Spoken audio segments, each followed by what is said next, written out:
If you're still tracking employees in Excel with static lists, you're already behind. Real systems don't just track names, they track time entries, payroll amounts, and a whole lot more in real time. In the next 60 minutes, I'm going to be developing a complete employee management solution with dynamic filtering, single select employees and time tracking, and automated overtime pay. We're going to be building it from a blank worksheet, including every formula, every line of code, and every feature. It's going to be a great training. I cannot wait. So let's get building. All right, thank you so much for joining me in this training. I'm going to be showing you how to create this really cool employee manager complete with a dynamic filter. You're going to be able to add, update, and edit employees. You're also going to be able to add time entries for any individual employee. We're also going to have this single donut chart that's going to give us information about the pay. And we're going to do it all from a blank worksheet. We're going to do every line of code, every single formula right in front, and we're going to do it within 60 minutes. You can grab this template. It's absolutely free. You can use the links down below. If you're on YouTube channel, check for the word download. And if you're on my website, look for a button that says download.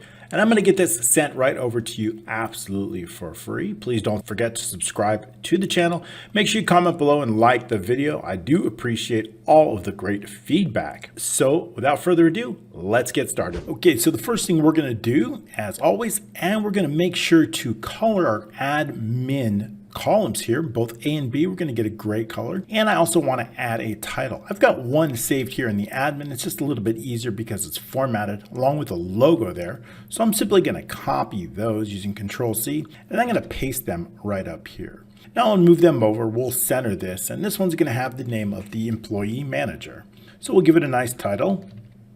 And make sure that I spell it right for a change. Once we have that, what I want to do is I want to save row 2. That's going to be for our button set, as generally is. So we want to keep row 1 for our title, row 2 for our buttons. Row 3 is where things are going to start. We're going to have an employee list. So inside that employee list, I want to give the users the ability to search. So search by, what do they want to search by, and the search label. What is the information that they want to search? For example, search by name, and then they'll put the name in here. Below that, we're going to have the employee information. So employee, and then we'll put the name here and then the type. So let's see, that's bolded already. All right, inside that, what I want to do is I want to then have the list of employees come down here. That will auto-populate. We're going to add some labels for our form. So the first one is going to be inside G3. That is going to be our employee name. And we're going to go ahead and complete this. So I'll put in all of the fields here that we're going to have. Okay, once we've got all the fields set out, we're going to now set this notes field is going to be a larger field. So we'll go down to right about row 20, and I'm going to merge and center this left. So that's going to be merge and center. Also, the address field, that's going to be a larger field. So I'm going to merge and center that. Next up, what I want to do is insert a background. So I've got a background saved up. I'm going to click insert and then background. And from our file, I'm going to take care of that. Once I've selected the background, now is the point where we can start to color our fields. So I'm simply going to color all of the user enter fields, and we're going to set those to white. So I'll go ahead and color those white. Those are going to be user entered. We also want to set some borders on those. So I'm going to use Control 1. That's going to launch the formatting cells. I'm going to go into the borders. I'm going to choose a default color for our borders here. I'm going to use this blue, and I'm going to use a solid line all the way around and a dotted line on the left. Next up, I'm going to do the same thing for labels, selecting all the individual labels. Once the labels are selected, once again, I'll use Control 1, and then I'll add the borders onto these, which is going to be the top, left, and the bottom. Once we have that, I'm simply going to click OK, and we can have our form. It's just starting to come to life. We're going to add some borders around all of this. I'm going to set a default color if I have not already on this, which is the line color. And we're going to add all borders onto this. Those user enter fields are going to be set to white for the search by. We're also going to add some conditional formatting down here for the values.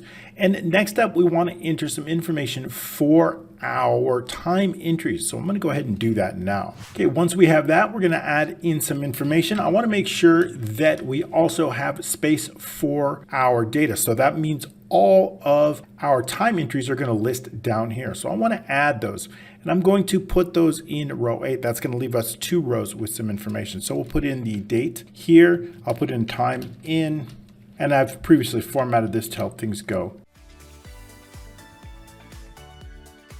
Okay, so this is going to be our header. We're going to have this. We want to list out when we select an employee, I want the employee times to list here. So once again, I'm also going to select on these fields and we're going to add some borders around this. And we're also going to merge and center these notes, but I'll just add some borders here temporarily. Also, the notes field is also going to be a larger field, and we'll also color that in white along with all of the other user entered fields. We want those in white, so we'll go ahead and select those. Now our form's coming to life. We also want to add some buttons, so we're going to do that now. So I'm going to click Insert, and I'm going to use a shape, and I'm going to use a rounded corner rectangle, and we're going to set the first one right about like this. Once we've formatted the first one just the way we want it, then we can go ahead and duplicate that. So I'm going to give it a form such as this, and this is going to be for our new employee. So I'm going to use all in caps, new employee. I'm going to right justify this so that we have room for our icon. And we're going to then add the icons. Of course, I'll be making updates to this. So if you want to get an update version with new features, I'll be adding date range. Make sure you do join our membership program, and I'll include the link down below. So this one's going to be save and then update, because the same button is going to be used for both save and update. And lastly, we want a delete button. As far as loading it, when a user selects on an employee, that is exactly when we're going to load. Once all the buttons are set, then we add in our icons. So that'll be after delete, and then this is going to be for employee. I'm going to duplicate this set, and then we're going to use the same one for time entries. We want to be able to add, update, and delete time entries as well. So I'm going to use Control D. That's going to duplicate these buttons. I'm going to move them right over here, and then I'm just going to update the names. So for this one, we're going to call this new time entry. So we'll add this, and once we've updated that, it's now time to size it. So I'm going to insert our icons, and so we're just going to insert the pictures, and in this case we want it over the cells, and this device will select. Once we do, I'm just going to use 3 different icons, and then I'm going to duplicate them. So for these particular icons, we want to use white icons. So I'm going to use these 3 and click Insert. After we insert them, we do need to resize them. So I'm going to use 0.2, and then I'm going to duplicate them. And then what we're going to do is we're just going to size them over here. And then I'll just simply need to place them directly over the buttons. All right, once they're placed over the buttons, all we need to do is just line them up accordingly. I'm going to center the middle and then group the buttons individually. Once they are grouped, what we want to do is we want to make sure that we are not sizing them and moving them in case we want to move the columns or the rows. We want to make sure not to stretch out our buttons. So that's always the second step once we have our buttons set. So I'm doing that with these, and then we can space them accordingly. We might have to adjust the button sizes a little bit, but that's okay. And it doesn't have to be perfect. So especially if we're going to be doing this in 60 minutes. So once we have our buttons set there, we'll be assigning the macros after we create them. We'll be writing all the macros together. Very good. So I'm going to use the whole space. So I'm simply going to grab each individual one. I want them all lined up, although it's almost right, in the middle. And then also I want to space them accordingly above the form itself. So to do that, I just simply need to do this in their space. And I'm going to do exactly the same thing with the buttons for the entries. So they'll be able to add, update, and edit their time entries. When they select a time entry from the list below, it will display above. And so once again, I'm going to use Control 1. And also what I'm going to do is I'm going to use Control A. That's going to select all the shapes. I'm going to go into the properties, and I'm going to set it to move, but don't size with cells. Now that's important. So once we have that, we don't need the grid line. So I'm going to remove the grid lines, saving our work so far. I do want to add conditional formatting in here, and I want to add some admin. So let's go ahead and focus on the admin. I want to focus on an employee ID. So employee ID, that's going to be in B2. Also, I want to know what row, and that row is going to be in B3. And I want to know the next employee ID. Okay, so I'm going to put that there. I want to jump down. I want to focus on the entry starting at B8. So when I select an entry, a time entry item, I want to know the ID of that, and that's going to be in B8. I also want to know the row. So we're going to do entry row, and that will be in B9. Also, I want to know the next entry ID. That's going to be in B10. Also, I want to know what is the total regular hours. So we're going to add that in. That'll come in importantly because we're going to calculate that. If I know the date, the time in, and the time out, I know the regular hours.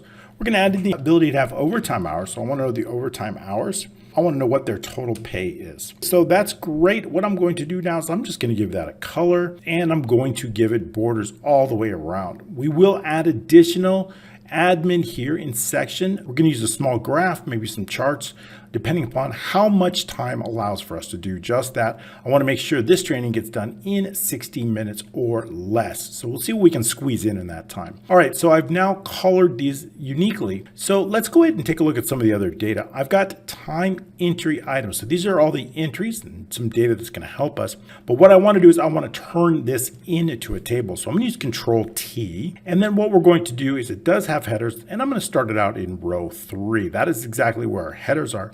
And I'm going to click OK. Now, what I want to do is I want to remove the filter button, and I want to give this a unique name. So we're going to call this time entries. Very good. So now that we have the time entries, I want to do exactly the same thing with our employee table. Control T for the table here. And once again, we're going to set my table as headers, and we're going to set it to row 3. Once we've got that, I once again want to remove the filters, go to the table design, and the table name, we're going to call this employees. It's going to make things a lot easier. All right, now that we have that, I'm going to go into the admin. We've got a list of employee types, status, and times. So for the times, I'm going to go all the way down and give this a name called times. I want a named range called times on that. All right, I also want employee status and employee types, and I want to give some named ranges. So for the employee types, what we can do is set up a dynamic named range. I'm going to go into the formulas, name manager, and I'm going to create a new one. And for this, I'm going to call this EMP types. So we want multiple types. I'm going to use equals offset. It's going to be a dynamic named range. I'm going to start at the header, but go 1 row down, 2 commas, count A, and then what we're going to do is just basically all of the possible lists here, all the way down to the bottom. We can scroll down all the way to here. And then what I'm going to do is I'm going to subtract 1 for the header and use just 1 column. Tabbing out and tabbing in the dancing ants around our data, we know it's good. So our employee types is set. Let's do another one for status. So I'm going to create new. And once again, we're going to call this employee and then status. For this one, it's exactly the same. We're going to use a dynamic named range, offset. Once again, starting at the header, 1 row down, 2 commas, count A. Once again, all the way down to the bottom or the last row right here. And then we're going to subtract 1 and then comma 1. Tab out, tab in, double check. We are good to go. If I want to know how many hours is our limit, anything beyond that is going to be overtime. So we're going to call this our overtime threshold, or OT thresh. I want to know when we need to pay employees overtime. What is the rate that we're going to do that? And that's right here. So I'm going to give this a name called OT rate. So that is our OT rate. That's it for our admin. I will be adding a table for a range of dates here. So a date range table for our Patreon update. All right, so back into the employee manager. Now that we have some more information, let's see, I've got employee ID 1, but I want to know the row that's associated with that. We've created a table, so I can use that inside the table. So equals if err, and inside this, what we're going to do is we're going to use a match formula. Now, what am I matching? I'm matching the employees, and I'm looking for the employee ID. So employee ID is what we want to look for. Inside this employee ID, I want to match this one right here, and I want to match it with the range employee ID. So let's update that with the bracket. We're looking for that, and I want an exact match. So what we're going to do is if there's an error, I'm going to do, so that's going to get us 1, but I really don't want 1. I want the actual row. So I'm going to add 3. As we can see inside our employees, we see that employee ID 1 is on row 4. So we want the row. I also want to know the next employee ID. To do that, we can simply use the max formula. So I'm going to use equals if error. There'll be an error if there's no data. So the max formula is simply based on the employees. And once again, it's based on the employee ID. So we're going to hit that ID. And I want the maximum of all the IDs plus 1. If there's no data, there's an error, we're just going to return 1. That's telling me the next employee ID is 35. So if I look down here and I scroll down all the way to the bottom, we see that the next one is 35, which is correct. Likewise, we're going to do exactly the same thing for the entry ID. When I select an entry ID, I want to know the row that's associated. We're going to use equals if error once again here. Now, if there's an error, I simply want to return nothing. So we're going to use the match formula. I'm going to match up this entry ID, and I want to use once again the entry that we've just created. So here we have time entries, and it is the entry ID that we're looking for. So that's what we're going to do. We want an exact match. We're going to hit 0. Once again, I want the row, so we're going to add 3 and 1 column. That's going to tell us that entry ID is on row 4, which is correct. Next entry ID, once again, we're going to use the max formula, just as we've done right here. So I'm simply going to copy that, and I'm going to go right down here to the next entry, and all I need to do is just change this one right here. So this one is called time entries, and we're looking for the entry ID. That is the maximum one here. So we're good to go on that. So that one tells me the next one is 43. We can also double check using Control-Shift down, and the next one is 43. Very good. I want to know the total regular hours. That one basically is going to sum whatever's located here. So I'm just going to equals sum, and then I'm just going to use starting here right on 09 and a large row. We'll just go to 999. And that's going to tell us our total regular hours. Our overtime is simply going to be in the column to the right of that. So we're going to use sum starting in P10 here. And I want to know a large row once again. So that's going to tell us all information. And I want to know the total pay. We'll get to that in just a moment after we add some data. I want to add conditional formatting in here. So for example, if I have data here, I want to automatically update that. And I want to also base it on the selected row. So basically for the selected employee, if this is 1, I want to highlight that. So I'll show you how we're going to do that. First of all, I'm going to select the large section here. We'll update that. I'm going to go into conditional formatting. I'm going to add 3 different rules for this. 2 for alternating rows and 1 for the selected row. I'm going to use a new rule, and I'm going to use a formula for this. The first one I want to do is for the even rows. So equals, it's going to be 2 conditions. So I'm going to write an and. The first condition is I want to make sure that there's a value in column D in any row. So it's going to be remove the $sign, and I want does not equal empty. And the second rule is going to be based on an even row. So we're going to use the mod of row 2 on this. So let's do that. Mod row 2. So now we have the mod of row 2 is going to equal 0, and that's basically 4 even rows. Once we have that, I'm going to give that an individual color. I'm going to color the fill as a white, and I'm going to use a border on that. So I'm going to use our default color for this application, which is this blue. I'm going to use the dotted line on the left, the bottom, and the right, and I'm going to click OK. And then I'm going to copy this because I'm going to use something very similar, and I'm going to click OK. And now what I'm going to do is I'm going to create a brand new rule, and I'm going to go into the formulas, and I'm going to paste in that rule, and I'm going to change just one thing. This time I want it for odd rows, so I'm going to change the 0 to a 1. Now we already have a blue background really, so all I really need to do is add in our default dotted line, and I think that's going to be sufficient. Once again, on the left, the bottom, and the right. All right, so all we need to do is add one more, and then we'll update our ranges. This time I want to use it for our selected row, so it's going to be new again. And once again, I'm going to go into the formulas, also 2 conditions, equals and this is going to be based on our employee ID. I want to make sure that our employee ID is not empty. And I also want to check to see if that employee ID located in B2 is equal to whatever's in column C starting in row 6. So I'm going to remove the $sign. So when those 2 conditions are met, I'm going to give it a format. Now that format is going to be pretty much a complete different as to what our background is. So I'm going to use the fill effects, and I want to give it basically a dark blue effect using our default colors, which I'm going to use right here. I also want to make sure that the font is contrasting. So I'm going to use the font as bold and set it to white so we can clearly see which employee has been selected. Once I do that, I'm going to update the fields here. So the applies to, I'm just going to set for large, and I'm going to copy this and make sure the applies to is applied to all other ranges so that they're all the same. And I think we're good to go. I'm going to click apply, and then we see automatically our selected one is set and we have alternating rows. If I delete this one here, it is automatically going to be cleared. And that's exactly what I want. Now I'm going to want something very similar for the conditional formatting right here for our time entries. So I'm just going to paste it here. And now all I need to do is update the conditional formatting based on this location. This time we're going to edit this rule, and instead our entry ID is located where? It's located in B8. So I need to make sure that B2 is changed to B8. So in both instances here. And I also want to know the entry IDs are going to be in column K. So I'm going to change this to K, and they're going to start in column 9. So that looks good. So we're going to have our entry IDs in column K. We're going to have our employee IDs in column C. They will be hidden. So once we have that, I'm going to then edit this rule.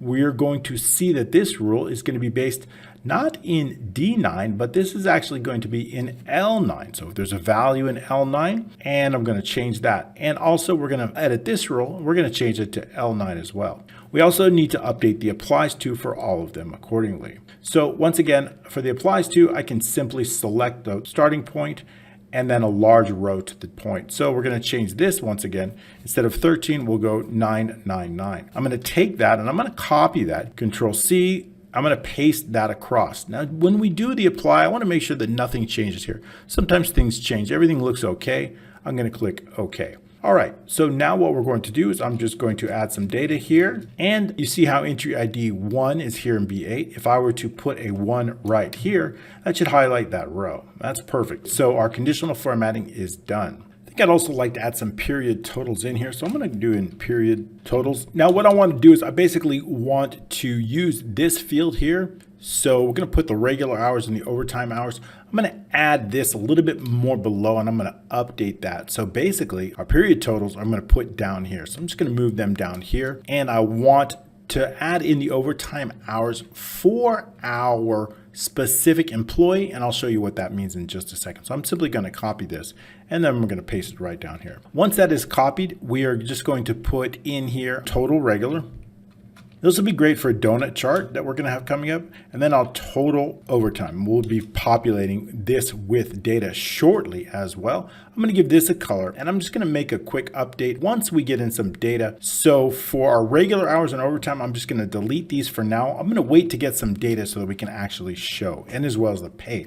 All right, so to get some data, we also want to search by. I want to create a search by. Inside employee list, I've already taken all the headers here, and I just put them here. So this is going to make it easier. I want to search by all of these fields. So inside here, I'm simply going to just call this search by. And then once again here, I'm going to go inside and add data validation here. So data, and then the data validation here, I'm just going to change this to a list and then equals search by. Great. Once I have that, I now have a drop-down list of data that we can search by, and we can simply enter our search term. Once we do that, it's going to automatically populate that. But what I need to do is I need to create an advanced filter with some criteria based on this. So let's write some formulas for this criteria, and that's going to happen inside the employees sheet. So we're going to go over here and we have some criteria here. The first is we have a dynamic header for our criteria. But I want to make sure that this header lists something as a default in case the user does not enter anything. So for example, if there's nothing entered, I want the employee ID to show up. So let's write a little bit of formula for that. It's going to be under two conditions. So I'm going to use the if or conditions. So what are those two different conditions? They're going to happen back on the employee manager. The first condition is that E3, which is the search by, is equal to empty. And the second condition is that the search field is empty. So we're going to set those. If either one of those are empty, what do I want to do? I want to default it to the employee ID. And that employee ID, we can just set it to whatever's right here. So that's the employee ID. However, if those both have values, then I simply want to enter whatever the header has been set. So for example, that header is the employee manager, what's an E3. So that is the header that we're going to enter. And so we do that, and then we just enter the parentheses, and that is going to automatically set that. So it's going to be employee name. So we see that it is employee name. And however, as soon as one of them ends up empty, it is automatically going to default to employee ID. And that's exactly what we want. Now we want something very similar in the search by field. So I'm simply going to copy this, and we're going to start from there. So we're going to go into this criteria here, and I'm just going to write an equals, and then I'm going to paste in. So if either one of these are empty, then I'm simply going to put in does not equal. And what that's going to do is going to force it to search by all employee IDs, and it's going to search every one, and that's going to result in all of the employees, which is what I want. If anything is blank, all the employees show up. However, if it's false, meaning that both of them are not blank, then what do I want to do? Well, then basically I want to create that search criteria. Now that search criteria is relatively simple. However, if we take a look at our search by, we see one is an hourly rate. Now, if it's an hourly rate, I just want to enter the amount that they've done or less than or equals in the amount and nothing else. I'm not going to treat it as a string. So in that case, I'm going to use an if. Now, if our field label, which is E3, if that is equal to our hourly rate, then what do I want to do? Then I simply want to put in whatever the value is right here in Employee Manager E4. That is the search field that they've entered. And that's going to be right here in E4. However, if it's not that, what I want to do then is simply enter a string. And a string search by could be anything containing. And to do that, we're going to separate it by the asterisk. So I'm going to use quotation, asterisk, quotation, and then the value E4. Then I also want to enter and the asterisk. So that means it is going to be treated as a string. And so basically, notice its employee ID does not equal empty. It's going to return everything. And that's what I want. However, if they do enter something, such as a text for employee name, then it's going to search for anything containing Fred. And that's what I want. If they enter a value, if they're looking for a particular amount and they want to search by the hourly rate field, then let's just say I want to do less than 50. They're going to search for anything less than 50, and it's going to return exactly that, the hourly rate. So that's perfect. That's exactly what I want, and we're good to go on that. We're set up for that advanced filter. Now that we've got our advanced filter formula ready, we can move into VBA and start writing some code. It's going to be in two sections. One's going to be for the employee section. The other section is going to be for the time entry. So let's do that right now. We're going to get into the developer, and you can press Alt F11 to quickly get into Visual Basic. If you don't see the developer here, simply just right click on any menu item, customize, and make sure that the developer is selected here, and then it will be visible.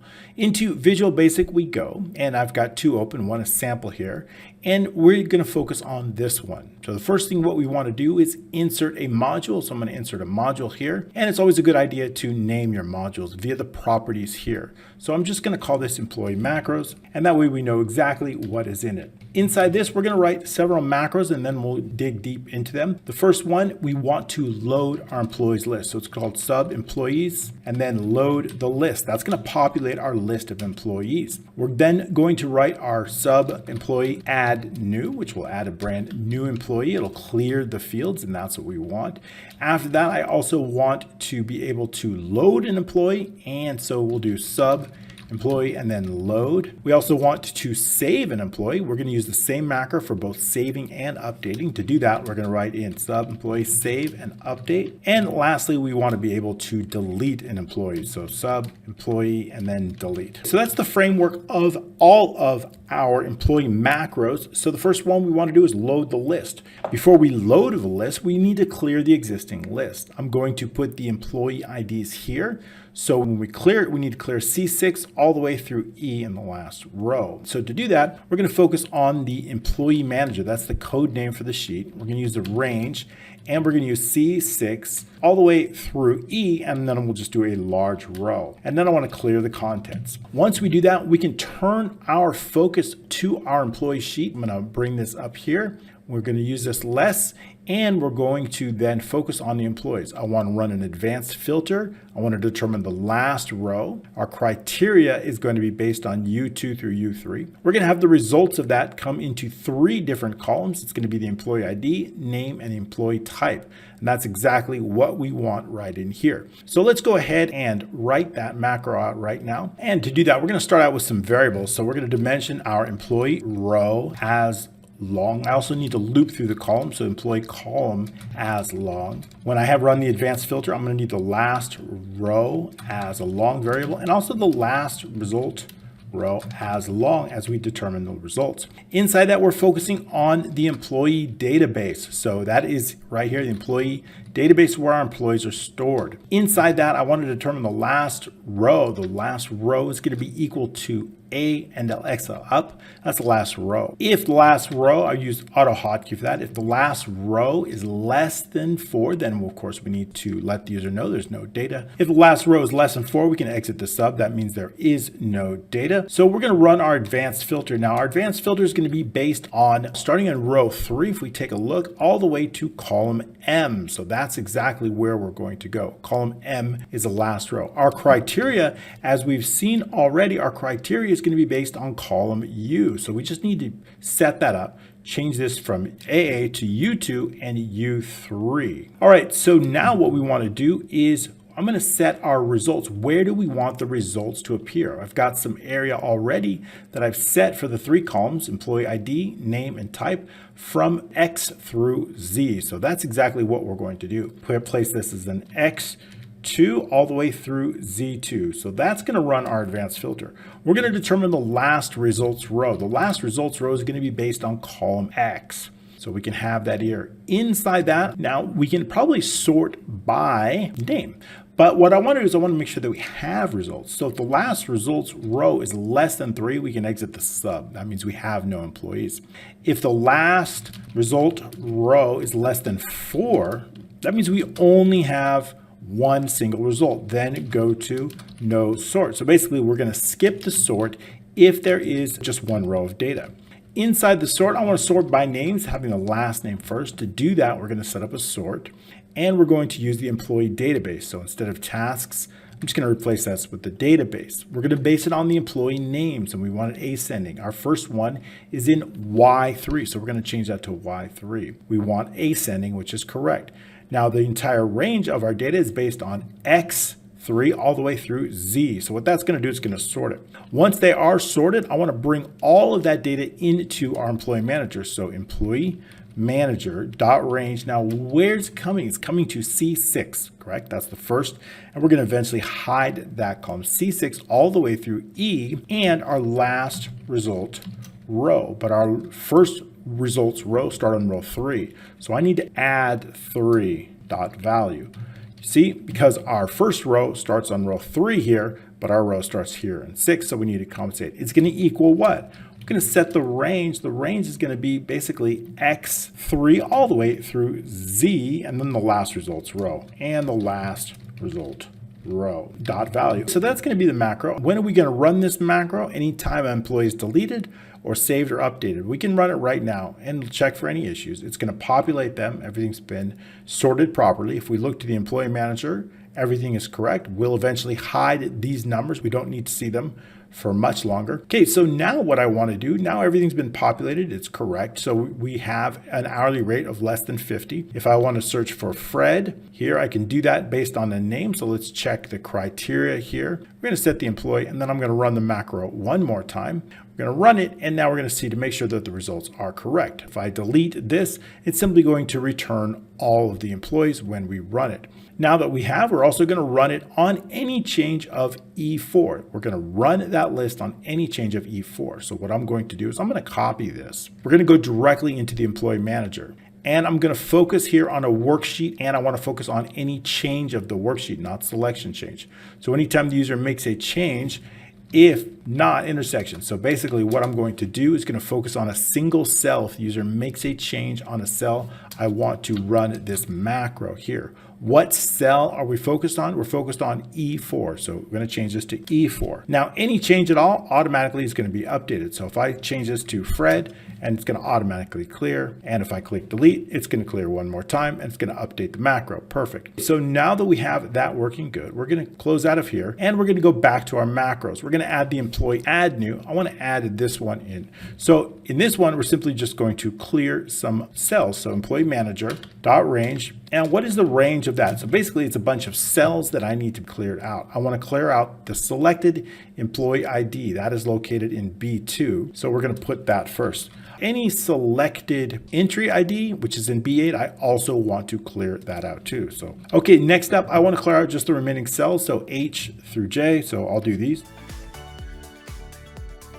and we're going to clear the contents. So now once we've done that, that's simply going to clear all the fields. We don't need anything else in that macro. When we load it, it's relatively easy. The first thing I'm going to focus on with that employee manager. Inside that, I want to check to make sure that we actually have a employee row. That's going to be in B3. So we're going to run that check. If range B3 equals empty, then we're going to let the user know then message box, please select an employee to load, because they haven't loaded one, and we're going to exit the sub. So that's pretty much all we need, and we're going to use end if. So assuming that they do have B3, we're going to set that as our employee row. So I'm simply going to highlight that. We're going to set the employee row equal to B3. So once we have that, I simply want to now loop through the columns for the employee column. I've used data mapping here. I've mapped all of these fields to these individual columns here, so we can simply map them. So we see they're all mapped starting in 2 all the way here through M, which is column 13. So we're going to just do that right now based on that. So equals 2 to 13, and we're going to close our loop. Next employee column. Inside that, we're going to update that range. That range is located where? It's located in our employee database.cells, and it's located in row 1. That's where the range employee column .value. So basically we're taking the cell and we're populating it. Once we have that, I'm going to set it equals, where's it coming from? It's coming from right here, except we just need to update the row. So it's coming from right here, and it's based on the employee row. So basically we're taking everything from the database and we're populating it just like that. And also, of course, when we want, we're going to load the time entries, but we'll write that. I want to run this macro when? I want to run it when user makes a selection on any employees. That is going to be a worksheet selection. So we're going to go into the employees. Here, we're going to focus on the selection change event. If they select more than one cell, I want to get out of that. So if the target count large is greater, then we can get rid of that. Now, if they make a selection in a specific range, D6, so we're going to check starting in D6 all the way through E and then just a large row.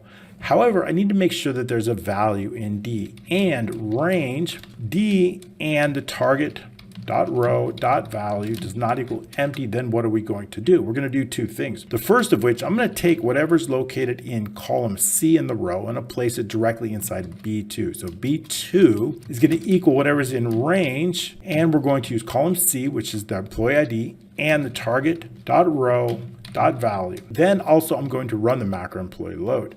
So we're going to save our work so far, and we're going to make a selection, and we're going to check it out and fix any issues. So we see now when we make a selection, it's automatically loading. Great, so we have that. Now that we have that, what I want to do is, while we have data in here, we'll actually update this once we update these fields here. We'll populate them. So let's continue on. We've got the employee load now working. We're going to move on to the next macro, which is the save or update. Now to do that, we need to determine to make sure that they've at least entered an employee name before they save it. So we're going to focus on with the employee manager. Now inside this, I want to ensure that H3 contains a value. If range H3 equals empty, then we're going to let the user know message box, please make sure to enter a name before saving. And we're going to exit the sub. Okay, assuming that they do have a name, I want to know if it's new or an existing. If, how do we know that? We're going to look to B3. B3.value, that's the row. If it's equal to empty, then what are we going to do? Then it's a new record. Else, it's an existing record. So for new records, what do we want to do? I want to determine the first available row. Employee row is going to be equal to the employee database dot range. Now in this case, I've got list objects. So let's use some of the list objects. So list objects, which is that table, and it's going to be our employees table that we've set up. I want to use the list rows. So I'm going to count all the list rows, and I'm going to add 4 onto that because our first row starts on 4. Once I have that, I also want to set the next available employee ID. So .range B2.value equals .range B4 because our next one is located in B4.value. I also want to put this employee database .range A and the employee row .value is going to equal whatever's in B2. So we're setting that employee ID in the first column. That's all we need. That's just our employee ID. And we're going to set it. However, if it's an existing, all we need to do is set the employee row based on whatever's located in B3. So we're going to do employee row equals whatever's in B3. Everything else is simply similar. So we're simply going to copy this and then we're going to make some adjustments. And what I mean by that is this time we're going to populate the database, whatever's in the existing range. So it's simply a reverse. Anytime we save an employee, we need to also once again update the list. So all we want to do is just copy this macro, and this is going to be used after we make any changes. So I'm going to paste it down here. We're also going to use it in delete. So I'm going to paste it down here as well. Anytime we update or remove an employee, we want the list populated. So we can just run this macro to check for any issues, and everything looks good. So next up, deleting. So when we delete it, I want to give the user an out. So what we want to do is just add in a message box here to ensure that they want to delete it. And instead of appointments, I'm simply going to make this employee because I have this saved. I'm sure you want to delete this employee, and then we'll just change here the subject, and we're going to put employee instead. That gives them the opportunity to leave. Now, in case they have not saved it, I want to just basically see if there's a row available in B3. So we're going to just actually focus on with the employee manager. And also I want to check if .range B3 .value equals empty. It means they haven't saved it. It's a new record. Then simply go to not saved. We're going to skip deleting the row because it has not been saved. We're simply going to skip right down here. So if it has been saved, I'm going to set it. Employee row is simply equals to whatever's in B3, just like we've done before. And then it's just a matter of deleting the entire row from the database, which we're going to do next. And so we can get rid of this equals. So the employee database .range, and then we'll set the row, employee row, and we're going to use the colon and employee row dot entire row dot delete. So we're deleting it. Also, once we delete it, we are going to make sure that we're just going to add a new record, which is going to clear out all our fields. So all we need to do is run this macro right about here, and then we're good to go. So I think we're good to go. Now we're going to delete it. Now our employees are actually done. We're going to save our work. We are going to assign these macros to the buttons that we have created. So we're going to right click on a button. We're going to click assign macro. And I'm just going to select this workbook. I've got more than one workbook open. Add new, the saved. We've already got the load updated and assigned. We're going to assign the macro here to the save update. And lastly, for the delete employee. And then we're just going to run a test to make sure everything is working properly before moving on. So now, once again, saving works just fine. If I change this name to Browns, we're going to save and update it. It's saved in the list, which is correct. If I add a new employee, let's fix that bug here. We need to fix the range, and this should be H15 to J20. So this is a cell here. So we see this cell here, H15 to J20. So we're going to just check it, run it here, and we're good to go. All right, so it's clearing now. I'm going to add here just a name. I'm not going to add them all. And I'm going to click save and update to make sure that it is saved. It is. I'm going to select on it. I'm going to delete the employee. Are you sure you want to delete this employee? Yes, it clears everything out. So our employees are working good. Now it's time to focus on the time entries. Now it's relatively easier because it's very similar to our employees. So I'm going to use Control A. I'm going to select all the macros on our employees. I'm going to use Control C. I'm going to insert a brand new module here. We're going to give this module a name. We're going to call it time entry macros.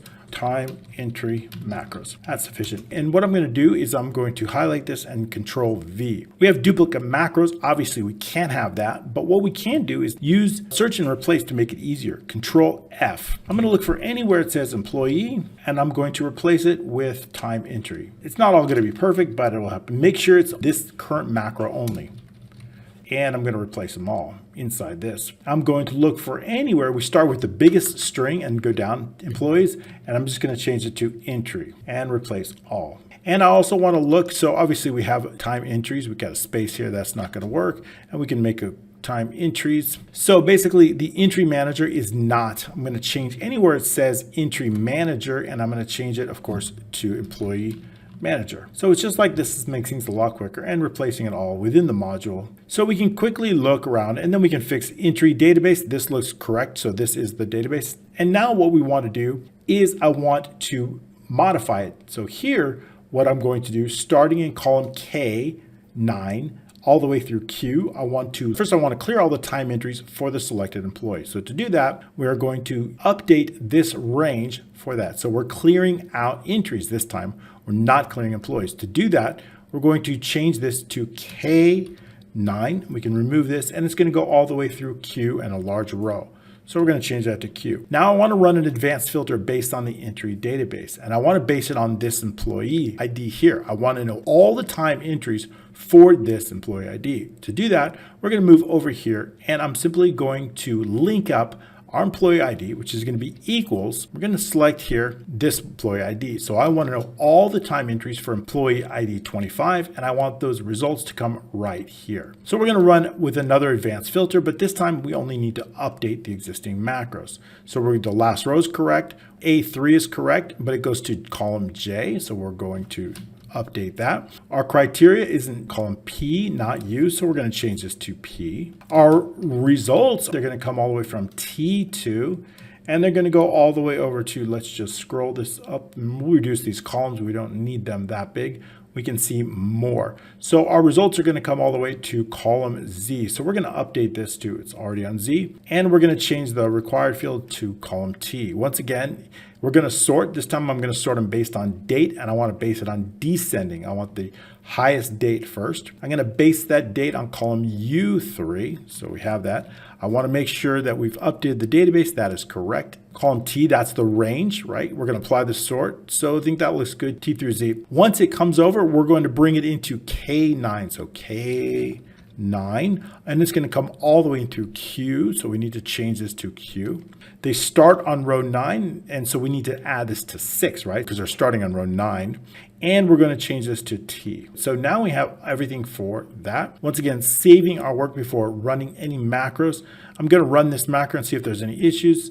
So I don't know if we have anything for 25. I don't see any results for 25. So let's select an employee where we do have data, which is Anita. And now once we make that selection, I do also want to run this macro. So I've run this macro and it's turned, we've got results, which is correct. So I want that. Now that we have results, when do I want to run this macro? When I select an employee, I want to also populate the time entries for that employee. And that's going to happen on employee load. So remember, when we load an employee, we also want to load the employee's time entries. So that's good. We've got that covered. Very good. Saving our work so far. Let's move on. Adding new. Of course, we're going to clear a bunch of ranges.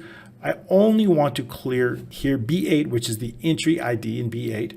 And I don't want to clear any of these fields all the way through M3, meaning when I add a new one, I just want to clear M3 through Q and M5. So I just want to clear these fields. I don't want to clear any of the results that come. So basically, when I have a new time entry, I just want to clear this field, this field, this field, and this field all the way M through Q. That's it. That's all I want. And so we're good to go on that. When we load an entry, when do we want to do that? When I make a selection on any one of these, I want that selection details to appear here. So that's exactly what we're going to do. But this time, when we load them, I want the details to come in here. So let's say we have a date and we also have times in here. So let's do that. Data. I want to add in the validation that we created. So data validation, and we're going to change this to a list. And we're going to use equals times. That's the named range that we created. So now we have a list of times. So if we clock in here at, let's say, 8 o'clock a.m. and we clock out at 6 p.m. If we do that, then what I want to do is I want to ensure that we have the overtime. And here's what I was talking about. And so we can do 3:15, and that's fine. So here's what I want now that we can populate. I want to know the regular hours. And I also want to know the overtime hours, and I want to know the pay. I want to populate these fields right now. To help us, we created two named ranges for that. So first one is our overtime threshold, and the second one is our overtime rate. So to do that, I'm going to check what is our regular hours. So we're going to use equals if. Now what do I want to check? I want to check here that our time out minus our time in, and I want to multiply that times 24 because I want to get the total number of hours, not the time. So to do that, I'm going to multiply times 24. And what I want to know is if this amount is greater than our overtime threshold, then what do I want to do? Then I want to only show our overtime threshold, meaning 8 hours. If it's greater than 8 hours, only show the 8 hours. Otherwise, what do I want to do? I simply just want to show this, and I'll show you the results of that right away. So that's going to be the result. So now it's showing 8 hours, which is correct. And if I change this to, let's say, 2:35, okay, so we see 2:35, it's showing regular hours 6:58, perfect. But if it's over, I want to know how much in overtime it is. I want to include just the overtime hours. For example, if they've worked till 8 o'clock p.m., so we'll set in 8 o'clock p.m. In that case, what do I want to do? They have worked 4 hours overtime. I want to show those 4 hours here. So once again, I want to double check to see if they've worked over that. So we're going to start out with the same formula here, but the result's going to be quite different. So if they have worked, then what do I want to show? I want to show the total hours. Here's the total hours that they've worked minus the overtime threshold, minus OT threshold, otherwise 0. So what this is going to do is going to tell us they've worked 4 hours overtime and regular hours. What is their pay? Their pay is going to be equal to the regular hours times their hourly rate. So we're going to put that in parentheses just so it's separated, plus any overtime. So I'm going to put that in parentheses, and plus the overtime at the overtime rate. So plus whatever is the overtime hours, and then we're going to multiply the overtime hours times their hourly rate, and then also times the overtime rate, OT rate. So now we see that for their pay is 490. If they work till just 4 hours, let's just say, 8 hours till 4 o'clock p.m. So we'll put in 4 o'clock p.m. So at this time, you see it is exactly 280 because we see that 35, or let's put in 20, something obvious, it is 160. So that's perfect. All right, so we see that we've calculated the regular hours, also our overtime hours, and our pay. That includes both regular and overtime. That's exactly what I want. So now inside the time entries, B11, B12, and B13, I want to save that inside the time entries. I want to save it in their regular hours, their overtime hours, and their pay. So we see it's been mapped, B12, B13, and B14. Perfect. So when we're saving the data, we're going to save all of that into the database. To do that, we're going to loop through it. However, when we load, we don't want to replace whatever's here with B12. So I only want date, time in, time out notes. This is all I want to load, just these columns alone. So inside those columns are only focused 4 to 7. So I'm going to change this 4 to 7. That's the only thing that I want to load. So entry database coming in, perfect. So everything's good there. In other words, we're only loading up all of 4, 5, 6, and 7, only those columns. However, we're going to save all of the columns. Now saving all the columns is going to go all the way to column 10. So let's check this. But now when we save it, we want to make sure that we have an actual value. So do we need anything before saving? Let's look inside here, and we're going to make sure that there's at least a date and probably a time in. So I want to make sure that M3 and O3 are populated before saving. So we're going to change this to M3. I'm going to copy this, and I'm going to put and because I want to make sure both O3 are values. If either one of them are blank, we're going to let the user know to please make sure to enter a date and time in before saving. So we're going to exit the sub. Now, instead of B3, our entry row is located at B9. So wherever we see B3, we should simply just change it to B9 inside this module. So what I'm going to do is I'm just going to highlight it, use Control F, and then replace, and then I'm going to change it to B9. And only this module, we're going to replace all. And that's going to replace all the instances of it. Very good. So now that we have that, also B2, that's going to be B8. So I'm going to change that wherever it's located. I think it's just once or twice. B2 will change to B8, which is actually our entry ID. And we're going to replace all. So 2. So in B4, that's going to be our next ID. Our next entry's ID is B10, so we're going to update that. These are based on our entry IDs. A is going to take the entry ID. This is correct. 2 to 10, and we're going to update this macro entries load, so we need to update time entries. We want to reload the list as soon as we save or delete it. So both of these, save and delete, we need to update that. All right, so I think saving's okay. We're going to save our work. I'm going to check delete. If B9, it's just our entry row set to B9, we're going to delete it. Not saved, add new entry, everything looks good. So let's take a look. Now we're going to assign these. Right click, and we're going to assign the macros. And what we're going to do is we're going to do entry add new, which is correct. Saving the entry, this is the same one for save or update as we do. And it's going to be entry save update. Lastly, we are going to delete an entry. When I make a selection on an entry, I want it to load. So let's do assign macro and then entry delete. So that entry load, when I make a selection change on L9 all the way through Q, I want it to load up. That's going to happen on our selection change event right here. So we're going to go down here, and this is for entry selection. Haven't notated much. And we're going to focus on that range. So L9, we're going to change it all the way through Q and a large row.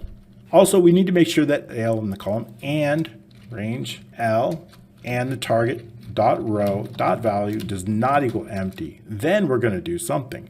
What do I want to do? Well, what I want to do is I want to take whatever's located in column K and place it directly inside B8, which is our entry ID. Dot value is going to equal range K and the target dot row dot value. So this is our entry ID. So then we want to run the macro that's going to load. So entry, I think it's load, and we're going to save our work. Also, we know the IDs are here, but we don't want to see them. I'm going to hold the control down and I want to hide them. So I'm going to go into the home tab here and I'm going to go into the formatting and we're going to go into more number formats and I'm going to use 2 semicolons for a custom and we're going to change it to 2 semicolons.